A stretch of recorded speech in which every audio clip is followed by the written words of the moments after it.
आज हम इस वीडियो में बात करेंगे बुक और ऑथर की। ये कुछ महत्वपूर्ण पुस्तकें हैं जो एग्ज़ाम में कई बार पूछ ली जाती है। चलिए देखते हैं पहली बुक का नाम। पहली बुक है आनंद मठ, किसके द्वारा लिखी गई। देखिए, आनंद मठ बंकिम चंद्र चटर्जी के द्वारा लिखी गई, जो एक देशभक्तिपूर्ण साहित्य कृति है। ब्रिटिश सरकार ने इस पुस्तक पर प्रतिबंध लगा दिया था। यही बात करें वंदे मातरम की। देखिए, वंदे मातरम जो हमारा राष्ट्रीय गीत है, वंदे मातरम भी आनंद मठ से लिया गया है। अगली पुस्तक है अर्थशास्त्र। अर्थशास्त्र कौटिल्य ने लिखी है। देखिए, जो कौटिल्य है वो चंद्रगुप्त मौर्य के दरबार में रहा करते थे। अर्थशास्त्र पूर्वी दुनिया की अर्थव्यवस्था और नीति का प्राचीन भारत के एक महत्वपूर्ण पुस्तक रही है। अगली पुस्तक की बात करें तो आईन अकबरी। देखिए, आईन अकबरी जो अकबर की जीवनी थी, जिसे अबुल फजल ने लिखा है। अबुल फजल ने आईन अकबरी में कूटनीति से लेकर के प्राचीन साहित्य का मानक रही है। यही बात करें डिस्कवरी ऑफ इंडिया की। देखिए, डिस्कवरी ऑफ इंडिया, भारत की खोज, यह पंडित जवाहरलाल नेहरू के द्वारा लिखी गई है। वैदिक काल से लेकर के स्वतंत्रता काल तक के भारतीय इतिहास का पूर्ण मूल्यांकन इस पुस्तक में किया गया है। अगली पुस्तक की बात करूँ, गीतांजलि। देखिए, Gitanjali very very important. Gitanjali Rabindranath Tagore के द्वारा लिखी गई एक पुस्तक है। आत्मा को छू जाने वाली कविताओं का संग्रह है। इस पुस्तक के लिए इन्होंने 1913 में नोबेल पुरस्कार से सम्मानित किया गया था। इस पुरस्कार को जीतने वाले ये पहले भारतीय रहे। यही बात करें गाइड की। गाइड एक उपन्यास है जिसको आर के नारायण ने लिखा है। गाइड व्यंग्य, हास्य और दुखद आनंद का सम्मिश्रण है। यह प्रसिद्ध उपन्यास है जिसे साहित्य अकादमी द्वारा पुरस्कृत भी किया गया है। अगली पुस्तक है इंडिया विंस फ्रीडम। देखिए, India wins freedom Maulana Abul Kalam Azad द्वारा लिखी गई आत्मकथा है। इसमें भारत के स्वतंत्रता संग्राम और देश के बंटवारे का वर्णन किया गया है। यही बात करूँ अंग्रेजी में अनुवाद। इंडिया विंस फ्रीडम का अंग्रेजी में अनुवाद करने वाले हुमायूं कबीर थे। देखिए, यह पुस्तक शुरू में हाथ से लिखी गई थी और इसके 30 पृष्ठ प्रकाशित नहीं किए गए थे क्योंकि वह भारत के बंटवारे से संबंधित थे। फिर इंडिया विंस फ्रीडम को दिल्ली और कोलकाता के संग्रहालय में रखा गया था। इन 30 पृष्ठों को 40 साल के बाद प्रकाशित किया गया। 1989 को सर्वोच्च न्यायालय में इन प्रश्नों के प्रकाशन के लिए आज्ञा मांगी थी। पुस्तक अब इन 30 पृष्ठों के साथ मुद्रित हो चुकी है। अगली पुस्तक है मेघदूत। देखिए, मेघदूत कालिदास का प्रेम गीत है। प्रकृति के मानवीयकरण के साथ यह यक्ष के स्त्री प्रेम का वर्णन किया गया है। देखिए, मेघदूत कालिदास का एक प्रेम गीत है। अगली पुस्तक है my experiment with truth, very very important. देखिए, my experiment with truth Mahatma Gandhi द्वारा लिखी गई एक आत्मकथा है जिसमें उन्होंने अपनी सफलताओं और असफलताओं की आत्मस्वीकृति की है। अगली पुस्तक द ओरिजिन ऑफ स्पीसीज। देखिए, the origin of species Charles Darwin द्वारा लिखी गई पुस्तक है।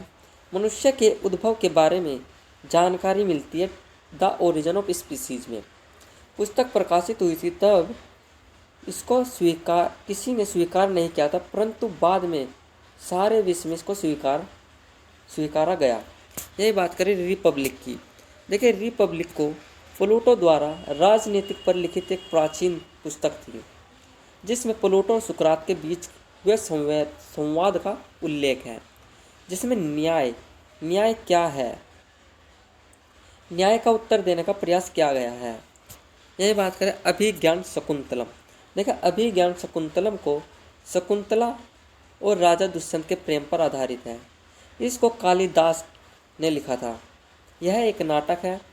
यह नाटक पारस्परिक हिंदू संस्कृति और पारिवारिक जीवन का उल्लेख करता है। अगली पुस्तक है a tale of two cities. A tale of two cities लिखने वाले फ्रांस के चार्ल्स डिकेंस है, जिसमें फ्रांस की क्रांति की एक कहानी है। यह बात करें उलिसीज। देखिए, उलिसीज को लिखने वाले जेम्स जोयस द्वारा लिखा गया उलिसीज एक उपन्यास है। मानव मस्तिष्क की झरना रूपी समझ का वर्णन किया गया है। अपने अध्यापक के मध्य 36 घंटे 36 आवर्स उसके विचारों के साथ बिताना इस उपन्यास की मुख्य कथा वस्तु है। अगली पुस्तक है war and peace. War and peace को लिखने वाले टोल्स्टॉय है। देखिए टोल्स्टॉय ने वार एंड पीस पुस्तक संसार के महान पुस्तकों में से एक है। यह नेपोलियन के हमले के समय की एक पृष्ठभूमि पर आधारित है। देख कुछ इतिहासकार इसे विवादित कृति भी मानते हैं। यही बात करें डॉक्टर जिवागो की। देखिए डॉक्टर जिवागो जो कि बोरिस पास्टरनक द्वारा लिखा गया एक उपन्यास है। देखिए बोरिस पास्टरनक ने डॉक्टर जिवागो नामक उपन्यास लिखा। यह रूस का कम्युनिस्ट समाज पर आधारित है।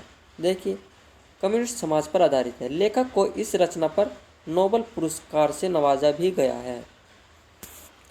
यह बात करें अगली पुस्तक की satanic versus.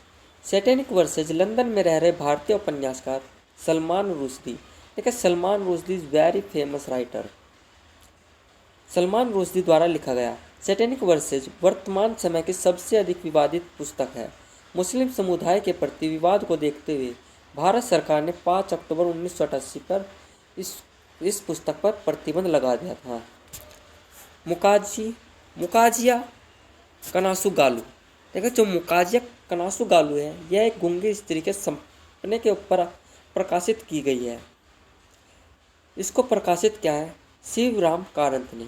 Doctor Shivram Karanth द्वारा मुकाजिया कनासुगालू एक पुस्तक लिखी गई जो एक कन्नड़ भाषा में है।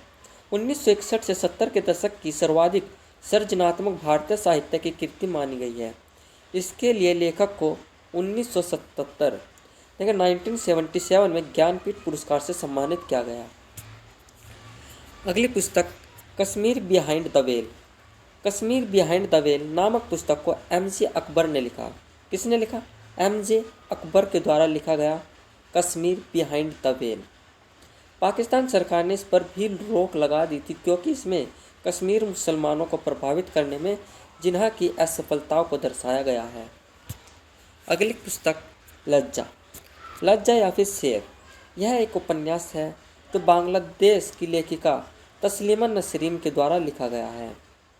इस पुस्तक के कारण लेखिका और बांग्लादेशी कट्टरपंथी मुस्लिम समुदाय के बीच काफ़ी संघर्ष की स्थिति बन गई थी। इनकी कृति इस्लाम धर्म के खिलाफ है। नसरीन को मृत्यु दंड की धमकी भी दी गई थी। इस पुस्तक में लेखिका ने बाबरी मस्जिद के गिरने के बाद अल्पसंख्यक हिंदू समुदाय पर हुए अत्याचार का वर्णन किया है। 1993 में इस पुस्तक पर रोक लगा दी गई। यही बात करें मिडनाइट चाइल्ड। देखिए मिडनाइट चिल्ड्रन नामक पुस्तक सलमान रुश्दी को इस पुस्तक पर बुकर पुरस्कार से पुरस्कृत किया गया। कब किया गया? 20 सितंबर 1993 में। सलमान रुश्दी इनकी एक ऊपर भी पुस्तक का नाम आया। देखिए कौन सी पुस्तक है पिछली? सलमान रुश्दी के द्वारा लिखी गई सैटेनिक वर्सेज। और यही बात करें मिडनाइट चिल्ड्रन की। देखिए मिडनाइट चिल्ड्रन जब सलमान रुश्दी को बुकर पुरस्कार मिला तो उसके कुछ समय बाद उनकी 43,000 प्रतियां बिक गई। नेक्स्ट बस आज के लिए इतना ही।